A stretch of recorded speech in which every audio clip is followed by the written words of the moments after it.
Hello friends, नवीन वर्ष नवीन video. 1 जानेवारी हा दिवस काय फक्त नवीन वर्षासाठीच नव्हे, तर एका ऐतिहासिक दिनानिमित्त ओळखला जाणारा दिवस आहे.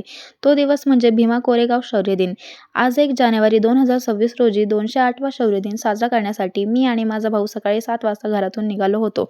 वर्षाची सुरुवात ही आपल्या व आपल्या पूर्वजांचा इतिहास जाणून करावी असं आम्ही ठरवलं होतं. त्यासाठी आम्ही दोघे भाऊ-बहीण निघालो होतो आणि तिथे जाऊन आम्हाला कृतज्ञता ही काय असते, ती कशी व्यक्त केली जाते याचे प्रत्यक्ष उदाहरण पाहायला मिळाले.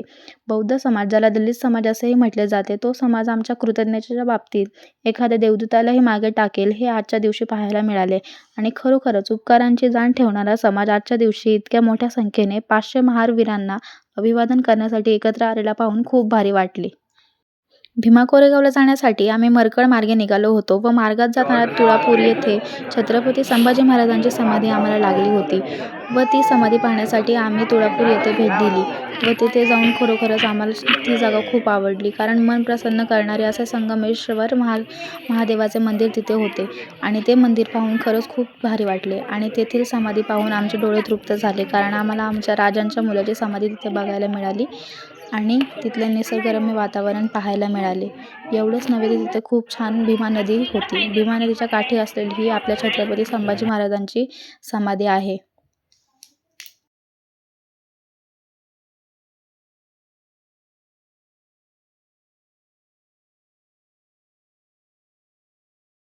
आणि हे आहे तेथील संगमेश्वर महादेवाचे मंदिर. चला आता आपण मंदिर बघूया. मंदिराच्या आजूबाजूला संपूर्णपणे दगडाचे बांधकाम आहे व तेथेच आपल्या छत्रपती संभाजी महाराजांची समाधी आहे. मंदिरातून आत जाताना खूप मोठा असा व्हरांडा लागतो व त्याच व्हरांड्यात एक कळससुद्धा आहे. तिथेच पाण्याचा नळसुद्धा आहे हातपाय धुण्यासाठी.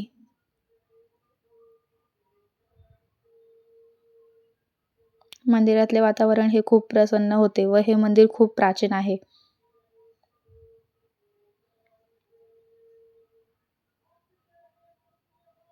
आम्ही सकाळीच निघालो होतो, त्यामुळे येथे जास्त गर्दी नव्हती, पण दुपारी जेव्हा आम्ही परतीला आलो होतो तेव्हा इथे भरपूर गर्दी होती. बरेच लोक इथे आले होते.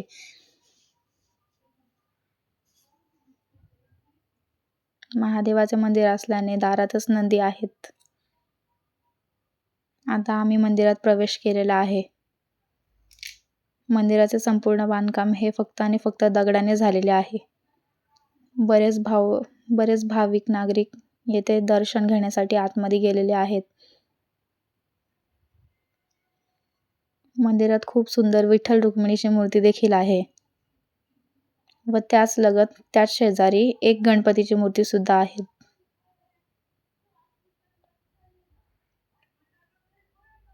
मंदिराचा परिसर हा खूप भारी आहे व खूप निसर्गरम्य आहे.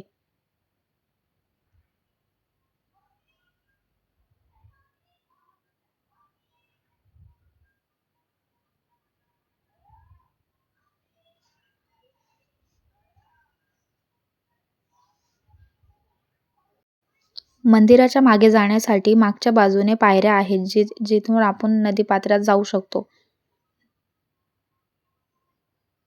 व हे ते गेट आहे जिथून आपण डायरेक्टली त्या पायऱ्यांवर जाऊ शकतो, पण आम्ही पहिल्या गेटमधूनच बाहेर आलो आणि नंतर मग त्या पायऱ्यांच्या दिशेने वळालो.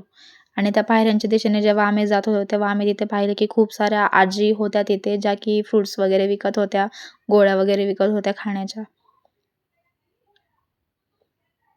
यानंतर आम्ही ठरवले की आम्ही त्याच पायऱ्यांनी खाली जाऊन नदीसुद्धा बघणार आहोत.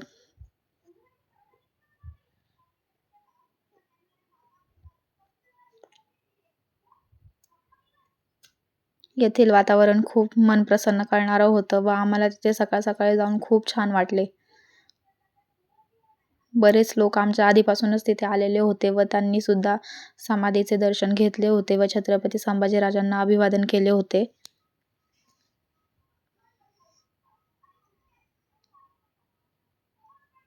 आता आम्ही भीमा नदी बघण्यासाठी त्या नदीच्या पात्राकडे जात आहोत.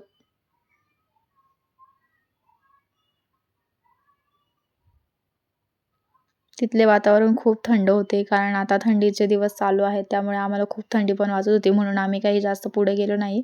मी व माझा भाऊ एका साईडला थांबूनच बघत होतो.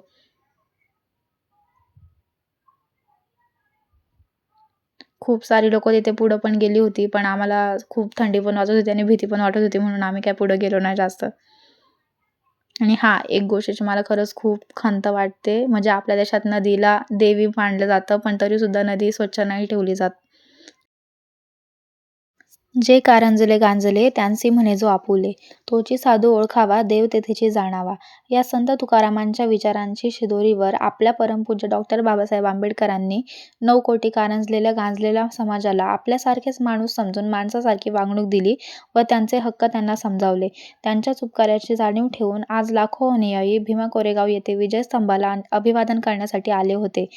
तसा इतिहास तर खूप मोठा आहे भीमा कोरेगाव येथील विजयस्तंभाचा, पण तो इतिहास मी थोडक्यात सांगू इच्छिते.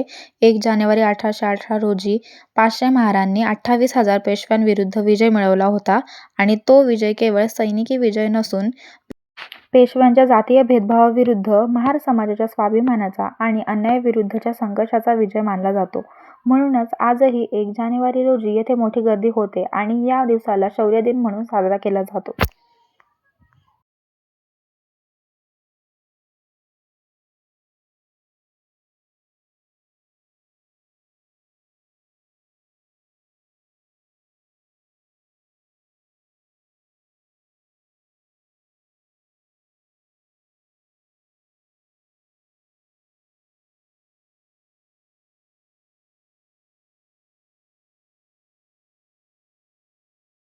जर तुम्हाला हा व्लॉग आवडला असेल तर लाईक करा, कमेंट करा, शेअर करा आणि सबस्क्राईब करा.